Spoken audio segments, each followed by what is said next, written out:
नमस्कार मित्रांनो, आपण जे सहकारी बँकामध्ये काम करत आहोत त्यातील विशेषतः अर्बन कोऑपरेटिव्ह बँकेमध्ये त्यांच्यासाठी आता 31 मार्च 2025ची तयारी हा अत्यंत जिव्हाळ्याचा आणि महत्त्वाचा विषय आहे। हा विषय मी 3 पार्टमध्ये विशद करणार आहे। आपण पहिल्या पार्टला आता सुरुवात करूया। आपल्याला सगळ्यात पहिले आपल्या सिस्टीममधला जो डेटा आहे तो क्लिन्सिंग करायचा। याचा अर्थ काय, त्याची जी ॲक्युरेसी आहे, अचूकता आहे, ती संपूर्णपणे तपासायला पाहिजे। सिस्टीममध्ये जो काही डाटा आपण फिलअप केलेला आहे, भरलेला आहे, तो अगदी करेक्ट असायला पाहिजे। आणि त्याचप्रमाणे जे काही आवश्यक फील्ड्स आहेत त्याच्या सर्व माहिती भरणे अत्यंत गरजेचं आहे। उदाहरणार्थ सिक्युरिटीचा कॉलम आहे, तर प्रॉपर्टीचे डिटेल्स आपल्याला त्याच्यात द्यायला पाहिजेत। व्हॅल्युएशन असेल तर त्याची डेट द्यायला पाहिजे, अमाऊंट किती आहे, कुठली डिस्टेन्स व्हॅल्यू आहे, जे काय असेल ते आपल्याला द्यायला पाहिजे। इन्शुरन्स असेल तर इन्शुरन्स डिटेल्स त्यामध्ये यायला पाहिजे। सर्च रिपोर्ट असेल तर कोण्या वकिलाचा कधीचा हे यायला पाहिजे। डेटा हा कंप्लीट असावा, ॲक्युरेट असावा। आणि त्यासाठी एक 31 डिसेंबरचा किंवा 31 जानेवारीचा आपण बेस घ्या। त्याच्यावर आधारित सगळा डेटा परत एकदा छानून पूर्णपणे छाननी करायची, पूर्ण तपासून घ्यायची। ही प्राथमिक सुरुवात आहे 31 मार्चच्या बॅलन्स शीटच्या प्रिपरेशनची। जी काही तयारी करायची आपल्याला 31 मार्चच्या बॅलन्स शीटची, ती बेसिक आहे। कारण इनपुटच चुकीचं असेल, सिस्टीममध्ये डेटा चुकीचा असेल तर आपण जे काही नंतर रिपोर्ट्स जनरेट करू, जो काही डेटा आपण बाहेर घेऊ त्या सिस्टीमच्याद्वारे, ते सगळं चुकेल। म्हणून डेटा क्लिन्सिंग ही अत्यंत महत्त्वाची पायरी आहे, प्रथम पायरी आहे, ती करायला पाहिजे। त्यानंतर डंप, रिझर्व्ह बँक जेव्हा आपल्याकडे इन्स्पेक्शनला येते त्यापूर्वी ते आपल्याला डंप मागतात। आणि बरेचदा काय होते, RBIचा फोन किंवा मेल आला की आपण कोणाला तरी सांगतो डंप पाठवून देतो। त्यापेक्षा आपणच आपला जर डंप तपासला तर रिझर्व्ह बँक पुढे जाऊन ज्या काही चुका काढेल आपल्या, ज्याच्यावर आधारित ते आपल्याला दंड करतील, ते आपण वाचू शकतो। त्यामुळे आज जर आपण 31 जानेवारीचा डंप काढून घेतला आणि त्या डिपार्टमेंट्सला ते सगळं चेक करायला सांगितलं, त्यातल्या चुका आपण दुरुस्त करून घेतल्या, तर स्टॅच्युटरी ऑडिटर्सला किंवा रिझर्व्ह बँकेच्या इन्स्पेक्टर्सला फारसं काही आपल्याला त्यांना आपले दोष आढळणार नाहीत, आपल्या चुका त्यांना दिसणार नाहीत। त्यामुळे डंपचं व्हेरिफिकेशन स्वतःहून आपणच करणे। पहिल्यांदा 31 जानेवारीचा बेस घ्या आणि त्याच्यानंतर 31 मार्चचा बेस घ्यावा। आता डंपमध्ये आपल्याला काय काय बघता येईल ते सुद्धा आपण बघूया। तर शेअर लिंकेज आपल्यासाठी अत्यंत महत्त्वाचं आहे। जेवढे काय आपले लोन अकाउंट्स आहेत, बॉरोअर अकाउंट्स आहेत, त्यांचं आपण शेअर लिंकेज प्रॉपर घेतलं की नाही घेतलं, 2.5% घेतलं जिथे घ्यायला पाहिजे, जिथे 5% असेल तर तिथे 5% घेतलं की नाही, ते आपल्याला तपासून घेता येते डंपच्याद्वारे। त्याचप्रमाणे शेअर्सचं बॅलन्सिंग देखील आपण करून घेऊ शकतो। ह्या 2 गोष्टी शेअरच्या संदर्भात बघितल्यानंतर आपण सगळ्यात महत्त्वाचं आहे प्रायोरिटी सेक्टरचं क्लासिफिकेशन। आता जेव्हा आपण कर्ज देतो तेव्हा आपल्याला ते नीट टाकायला पाहिजे की प्रायोरिटी सेक्टर आहे की नॉन प्रायोरिटी आहे। प्रायोरिटी असेल तर कुठल्या ह्याच्यात येते, प्राधान्य क्षेत्रात येत असेल तर सेक्टर कुठला आहे ते त्याच्यात यायला पाहिजे। त्याचप्रमाणे त्यामध्ये जर ते विकर सेक्शन असेल तर त्याचेसुद्धा डिटेल्स त्याच्यामध्ये यायला पाहिजेत। त्याच्यामुळे प्रायोरिटी सेक्टरचं क्लासिफिकेशन जर आपलं चुकलं, हेतू परस्पर नाही पण चुकून काही झालं आणि आपण टार्गेट अचीव केलं असं स्वतःलाच डिक्लेअर केलं किंवा RBIला पाठवून दिलं आणि त्यांनी जर चुका काढल्या आपल्या, तर कदाचित त्यांचा आपल्या बँकेकडे पाहण्याचा दृष्टिकोन दूषित होऊ शकतो, पेनल्टी लावू शकतात ते। त्यामुळे ही काळजी घ्यायला पाहिजे। डंपमध्ये 31 जानेवारीच्या बेसने जेवढे काय आपण क्लासिफिकेशन केलेलं प्रायोरिटी नॉन प्रायोरिटीचं, ते करेक्ट केलं की नाही बघण्याची जबाबदारी आपली आहे। त्या डिपार्टमेंटने ते करायला पाहिजे। त्याचप्रमाणे डंपमध्ये आपल्याला स्टॉक स्टेटमेंट कोण्या खात्याचे आलेलं हे सुद्धा कळते, कधी आलेलं आहे ते सुद्धा कळते। तर एक जर आपण प्रिकॉशन घेतली की 31 जानेवारीच्या बेसिसवर जर सगळे जे काही आपले वर्किंग कॅपिटल, खेळते भांडवलाचे कर्ज आहेत, जिथे आपण स्टॉक स्टेटमेंट घेणं अपेक्षित आहे, प्रायमरी सिक्युरिटी जी आहे ती आपण जे कर्ज दिले स्टॉकच्या अगेन्स्ट आहे, बुक डेटच्या अगेन्स्ट आहे, जे काय असेल आपलं, तर ते स्टॉक स्टेटमेंट जर आपण बाय डिफॉल्ट प्रत्येक अकाउंटचं जर घेतलं तर 31 मार्चला आपण अडचणीत येणार नाही। त्याच्यामुळे प्रत्येक खेळत्या भांडवलाच्या अकाउंटला जिथे स्टॉक स्टेटमेंट घेणं अपेक्षित आहे तिथे आपण 100% 31 जानेवारीचे स्टॉक स्टेटमेंट घ्यायलाच पाहिजेत. व्हॅल्युएशन आणि सर्च रिपोर्ट. तर व्हॅल्युएशन आणि सर्च रिपोर्ट जर 3 वर्षापेक्षा जास्ती जुना असेल तर व्हॅल्युएशन नवीन करून घ्यायला पाहिजे. आता ते व्हॅल्युएशन जेव्हा करताना काही बँका फक्त NPAचं करतात, तसं नव्हे. सगळ्या लोन बॉरोल अकाउंटचं, लोन अकाउंटचं 3 वर्षापेक्षा जुनं असेल व्हॅल्युएशन तर आपण डबल करायला पाहिजे. त्याचप्रमाणे सर्च रिपोर्ट 3 वर्षापेक्षा जुना असेल तर मागच्या सर्च रिपोर्टच्या नंतरचा पिरियड जो काही असेल त्याचा आपण सर्च रिपोर्ट ज्याला नॉन एन्कम्बरन्स सर्टिफिकेट ते घ्यायला पाहिजे. म्हणजे आपण कर्ज दिल्यानंतर त्यांनी आपल्या प्रॉपर्टीच्या अगेन्स्ट काही चार्ज क्रिएट केलं का, दुसऱ्या बँकेकडनं काही कर्ज घेतलं का, आपली जी काही सिक्युरिटी आपण घेतलेली आहे तिच्यावर त्यांनी आपल्याला न सांगता न कळवता दुसरीकडे काहीतरी सेकंड चार्ज क्रिएट केला का हे आपल्याला बघता येईल. म्हणून 3 वर्षापेक्षा जास्ती जुनं असेल तर व्हॅल्युएशनही घ्यायला पाहिजे आणि नॉन एन्कम्बरन्स सर्टिफिकेट हे सुद्धा घ्यायला पाहिजे. Credit summation. क्रेडिट समेशन म्हणजे जेव्हा आपण खेळते भांडवलसाठी कर्ज मंजूर करतो त्यावेळेस आपल्याला त्यामध्ये लिमिटच्या 4 पट तरी टर्नओव्हर अपेक्षित असते. जर आपण 50 लाखाची लिमिट सँक्शन केली तर त्यामध्ये 2 कोटीचं समेशन, क्रेडिट समेशन अपेक्षित असते. त्याच्यामध्ये जे पैसे जमा झालेले आहेत ते 2 कोटी तरी पाहिजेत. म्हणजेच 31 डिसेंबर 2024पर्यंत 1.5 कोटी रुपयाचं 150 लाखाचं टर्नओव्हर त्यामध्ये अपेक्षित आहे क्रेडिट समेशन. पण ते जर 50 लाखापेक्षा जर कमी असेल अशा अकाउंटची आपण त्या डंपमधून लिस्ट काढायला पाहिजे आणि त्यांच्या मागे लागायला पाहिजे की तुम्ही ह्यामध्ये टर्नओव्हर वाढवा, उलाढाल करा. जर त्या खात्यामध्ये जे व्याज लागलं त्याच्यापेक्षा जर क्रेडिटची बेरीज कमी असेल त्या व्याजापेक्षा तर अकाउंट NPA होते. त्यामुळे हे अत्यंत महत्त्वाचं आहे. वेळी सावध होणे अपेक्षित आहे. म्हणजे आपण आपले अकाउंट NPA होण्यापासून वाचू. आणि जर हे अकाउंट आपण NPA दाखवलं तर RBI NPA पकडेल, मग डायव्हर्जन्ससाठी आपल्याला पेनल्टी लागू शकेल.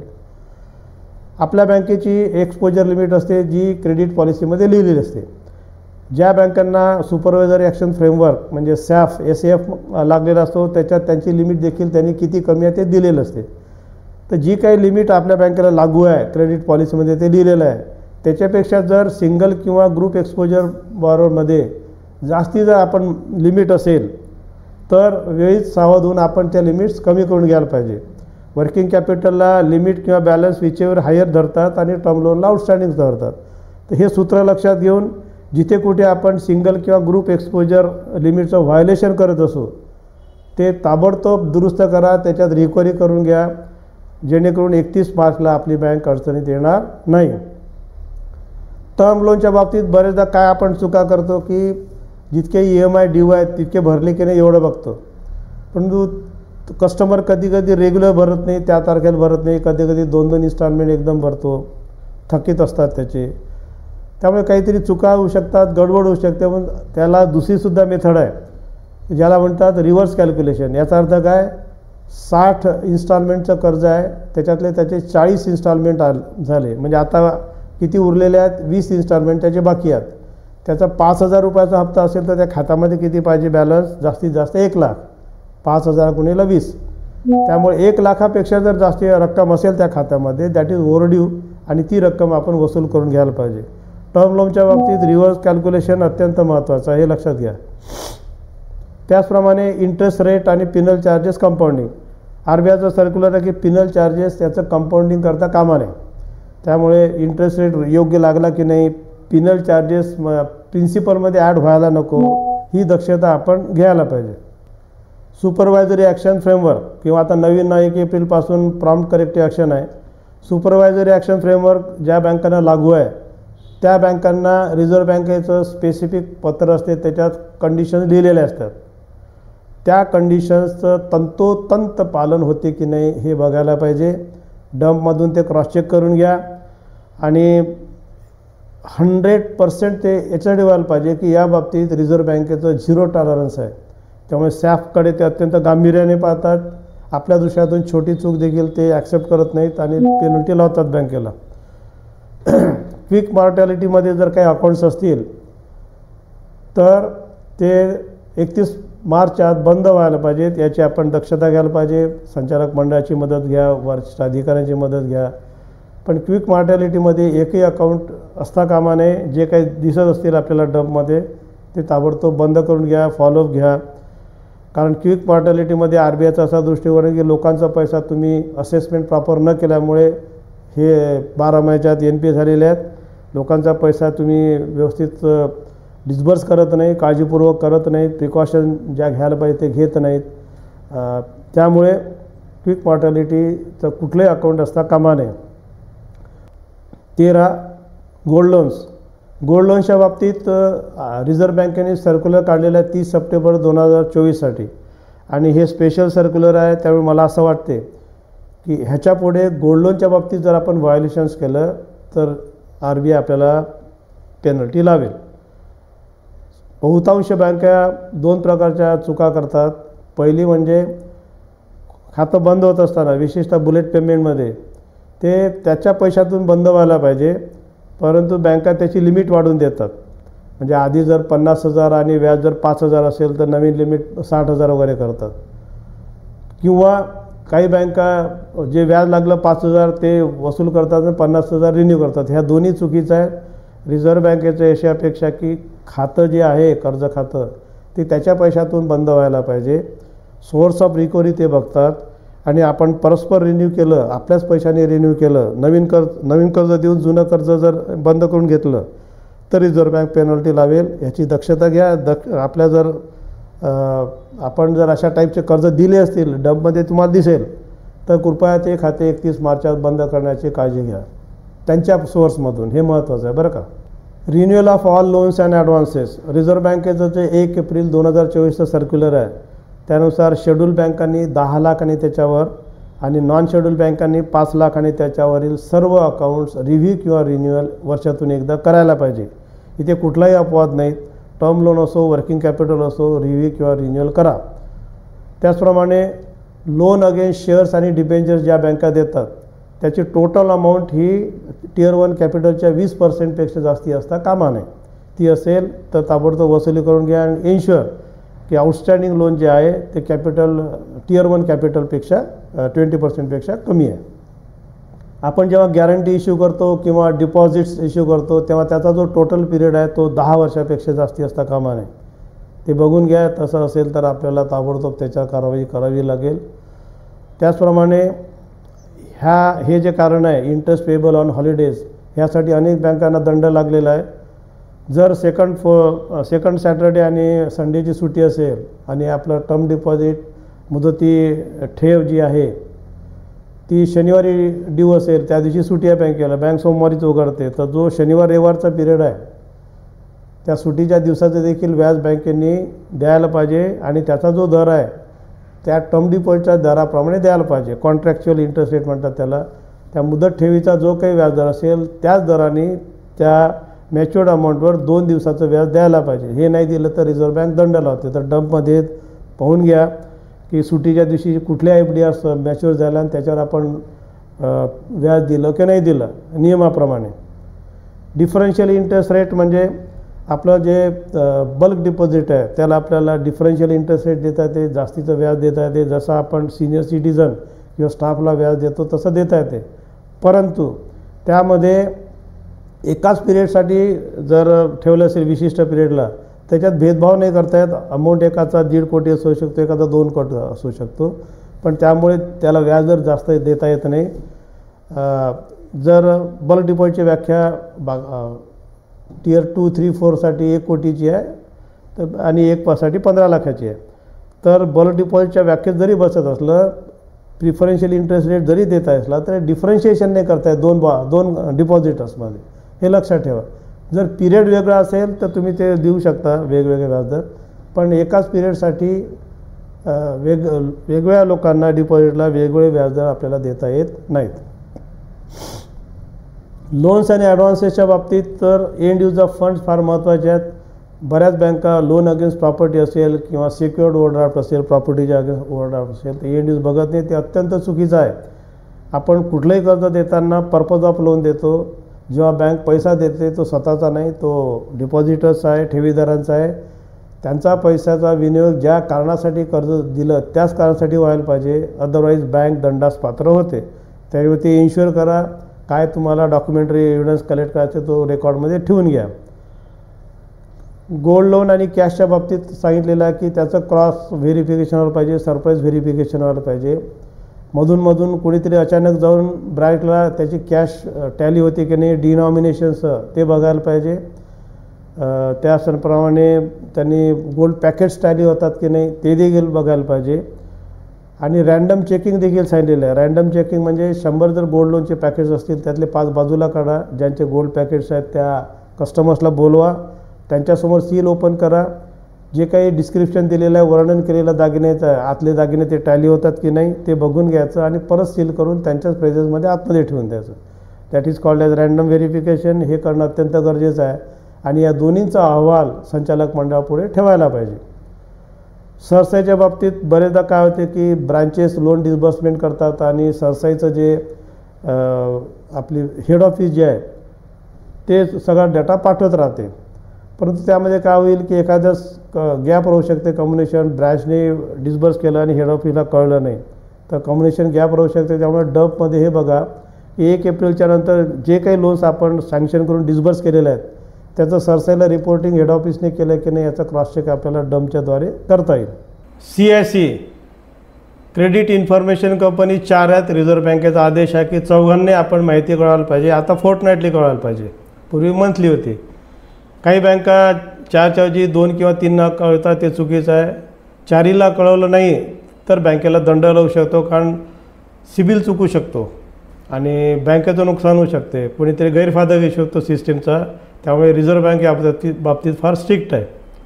त्याचप्रमाणे 2 प्रकारचे व्याजदर लावतो आपण, फ्लोटिंग आणि फिक्स.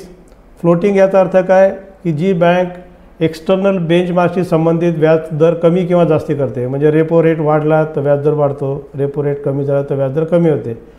अशा केसमध्ये होम लोन जर असेल किंवा अजून दुसरं कुठलं लोन असेल, प्री मॅच्युअर क्लोजर केल्यावर त्याला पेनल्टी लावता येत नाही. ती लावली तर काही बँकांना यासाठी दंड लावलेला आहे. आणि फिक्स इंटरेस्ट रेट याचा अर्थ काय, तो जो व्याजदर आहे तो बँक बदलते पण तो आपोआप बदलत नाही.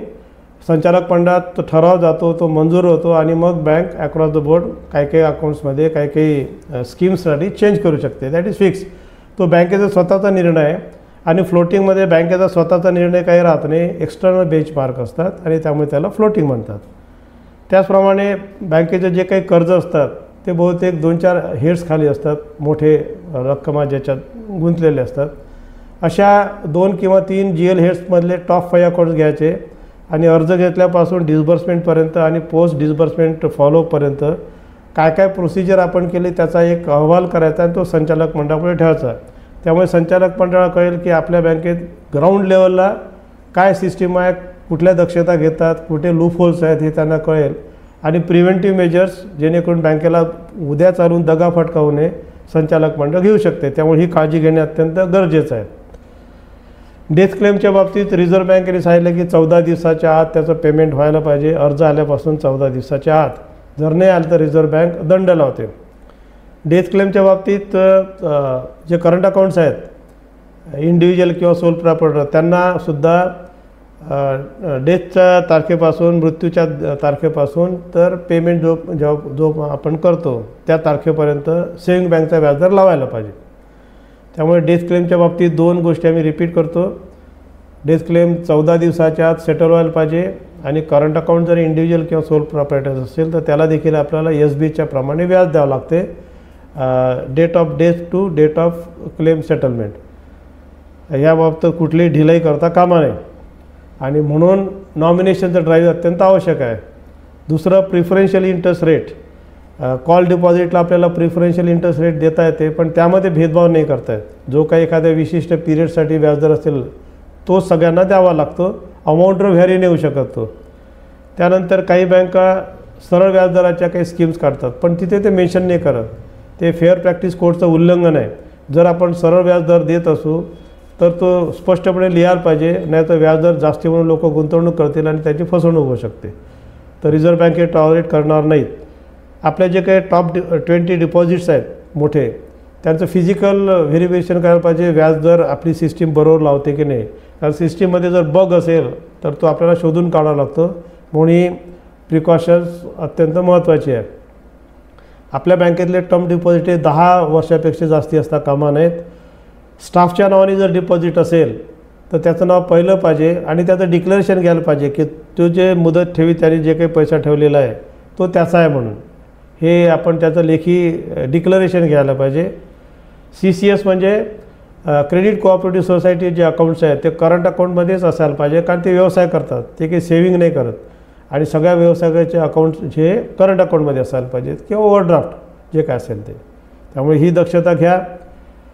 आपण जेव्हा टर्म डिपॉझिट प्री मॅच्युअरली क्लोज करतो तेव्हा काही पेनल्टी लावतो. बगमधून ते आपल्या जे डंप आहे त्यामधून अशा अकाउंट्सची लिस्ट काढून घ्या, मोठ्या अकाउंट्सची, आणि पेनल्टी आपण रिकव्हरी केली की नाही हे तपासून घ्या. लिकेज ऑफ इन्कम त्यामुळे आपल्याला सापडू शकते. त्याचप्रमाणे RDच्या इन्स्टॉलमेंट जर रेग्युलरली भरले तर आपण पेनल्टी लावतो. ती देखील डंपच्याद्वारे आपल्याला कळेल की किती अकाउंट्स RD अकाउंटमध्ये इरेग्युलर आलेले आहेत, मंथली जे काही त्यांचे इन्स्टॉलमेंट्स आहेत ते, आणि त्याला आपण चार्जेस लावतो की नाही लावत हे कन्फर्म करून घ्या. आणि आपल्या बँकेचं ओव्हरड्यू डिपॉझिट्स असतील तर ते कमीत कमी करण्याचा प्रयत्न करा. 31 मार्चला 0 असेल तर अत्यंत चांगलं. त्याचं बॅलन्सिंगसुद्धा हवं. आणि जास्तीत जुनं अकाउंट, ओल्डेस्ट जे आहे एंट्री ती खूप जुनी नसावी, कारण ती फ्रॉड प्रोन एरिया आहे हा. त्याच्यामुळे ह्या बाबतीत आपण दक्षता घ्यायला पाहिजे. इनऑपरेटिव्ह अकाउंट्सच्या बाबतीत RBIच्या सूचना अशा आहेत की काही अकाउंट्स 2 वर्षापेक्षा जास्ती जर ऑपरेशन नसतील तर त्याला आपण इनऑपरेटिव्ह म्हणून क्लासिफाय करतो. आणि 1 वर्ष ते 2 वर्ष ह्या दरम्यान जर ऑपरेशन नसतील तरी ते सुद्धा RBI त्याला डॉर्मंट अकाउंट म्हणते. तर ह्या बाबतीत आपण काय करायला पाहिजे, RBIच्या स्पष्ट सूचना आहेत की कॉमन सूचना अशा आहेत की दोन्हीच्या बाबतीत ऑपरेशन्स सुरू करण्यासाठी आपण प्रयत्न करायला पाहिजे. मग एक तर तुम्ही संपर्क अभियान करा, SMS पाठवा, नेटवर असेल तर नेट, व्हॉट्सअप ग्रुप असेल तर व्हॉट्सअप मेसेज, वर्तमानपत्रात जाहिरात द्या, जेणेकरून आपण त्या कस्टमरकडे पोहोचू आणि त्यांनी त्याच्या ट्रान्झॅक्शन्स करायला पाहिजे.